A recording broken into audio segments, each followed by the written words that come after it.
बिस्मिल्लाहिर्रहमानिर्रहीम। मेरे दोस्तों, अस्सलाम वालेकुम।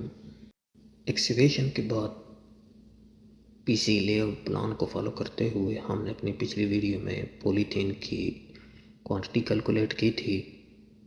पॉलीथीन के बाद नेक्स्ट अब हमारा काम है कि हमने साइट पर प्लेन कंक्रीट करनी है। प्लेन कंक्रीट की क्वांटिटी आज हम इस वीडियो में कैलकुलेट करेंगे। प्लेन कंक्रीट के बाद नेक्स्ट हमारा काम है आरसी फुटिंग्स का। इंशाल्लाह इस वीडियो में हम आरसी फुटिंग्स का भी क्वांटिटी कैलकुलेट करेंगे। डिस्क्रिप्शन लिंक से फाइल डाउनलोड करके आप मेरी वीडियो के साथ साथ आप खुद प्रैक्टिस करें तो आपको ज़्यादा समझ आएगी।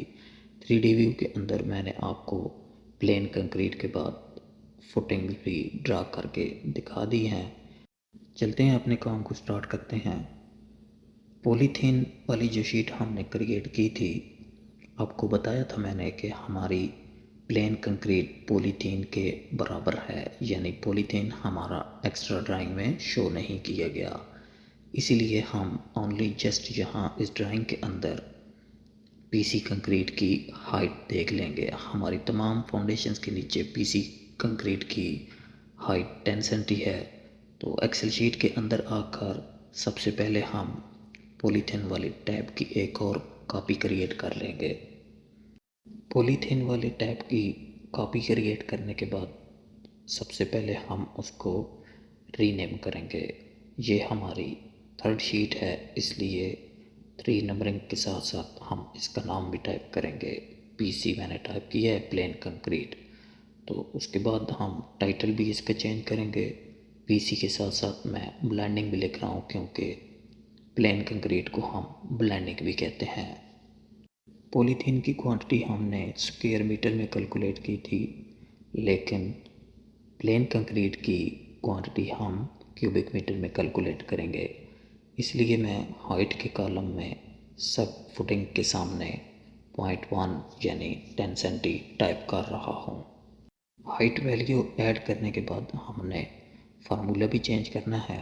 पहले हमारे 2 सेल मल्टीप्लाई हो रहे थे, अब हमने तीनों सेल को मल्टीप्लाई करने के बाद तमाम सेल्स पर फार्मूले को ड्रैग कर लेना है। लेंथ और विड्थ मैंने किसी फुटिंग की चेंज नहीं की है, क्योंकि पॉलीथीन और प्लेन कंक्रीट की लेंथ और विड्थ सेम है। इस तरीके से हमारी प्लेन कंक्रीट की क्वांटिटी कैलकुलेट हो चुकी है। नेट वैल्यू के साथ आपने मस्ट चेक कर लेना है कि आपका साइन कौन सा है। मेरी ये वैल्यू क्यूबिक मीटर में है, इसलिए मैंने क्यूबिक मीटर लिखा है। प्लेन कंक्रीट की क्वांटिटी कैलकुलेट करने के बाद नेक्स्ट हमने आरसी फाउंडेशंस की क्वांटिटी कैलकुलेट करनी है। तो उसके लिए हमें फाउंडेशन प्लान चाहिए।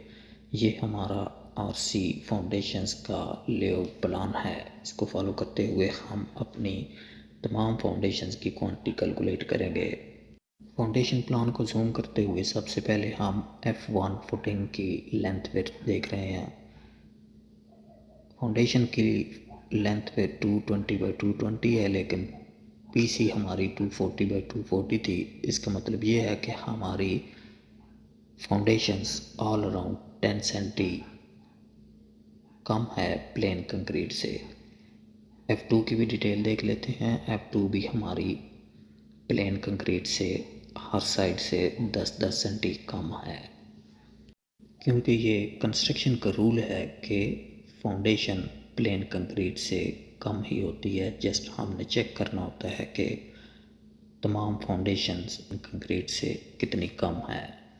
तो अब मैं एक और टैब क्रिएट कर रहा हूँ फाउंडेशंस के लिए।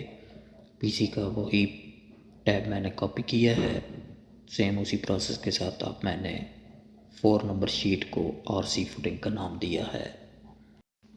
आरसी फुटिंग की कंक्रीट क्वांटिटी कैलकुलेट करने के लिए हमें जस्ट उसी पीसी प्लान के अंदर जो उसकी लेंथ विड्थ है उसमें हमने 10 सेंटी डिक्रीज़ करना है। तो सबसे पहले मैं हाइट के कॉलम में जाकर तमाम फाउंडेशंस की हाइट टाइप करूँगा। तो उसके लिए हम फाउंडेशन प्लान के अंदर सेक्शन देखेंगे कि हमारी तमाम फाउंडेशंस की हाइट कितनी दी गई है।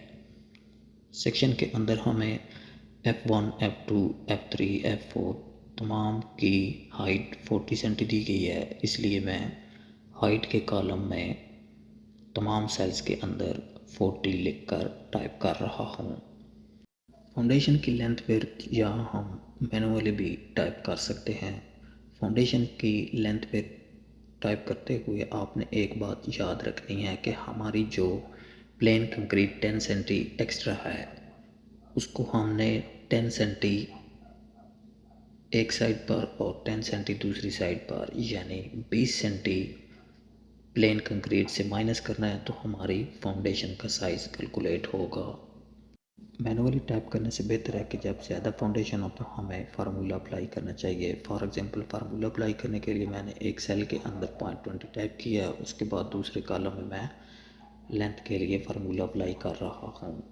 इज इक्वल टू टाइप करने के बाद मैंने लेंथ वाले सेल को सिलेक्ट किया और उसके बाद मैंने 0.20 वाले सेल को फिक्स करना है, इसलिए मैंने इस सेल के कैपिटल लेटर से पहले डॉलर साइन अप्लाई करना है और उसके बाद भी डॉलर साइन अप्लाई करना है, तो तब हमारा फार्मूला अप्लाई होगा।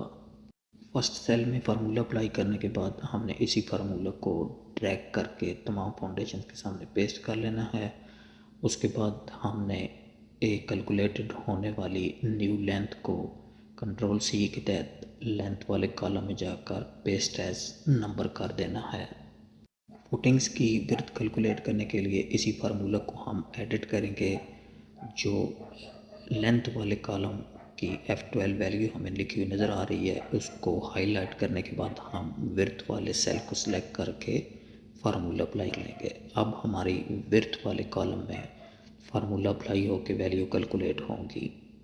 सेम उसी तरह कैलकुलेटेड वैल्यू को हमने कंट्रोल C के तहत पेस्ट एज नंबर कर लेना है। इस तरीके से हमारी फाउंडेशंस की लेंथ विड्थ कैलकुलेट होने के बाद हमारी तमाम फाउंडेशंस की कंक्रीट वैल्यू यानी कंक्रीट क्वांटिटी कैलकुलेट हो चुकी है। ये थी मेरी आज की वीडियो। अगर वीडियो आपको अच्छी लगे लाइक करें, चैनल सब्सक्राइब करें। शुक्रिया।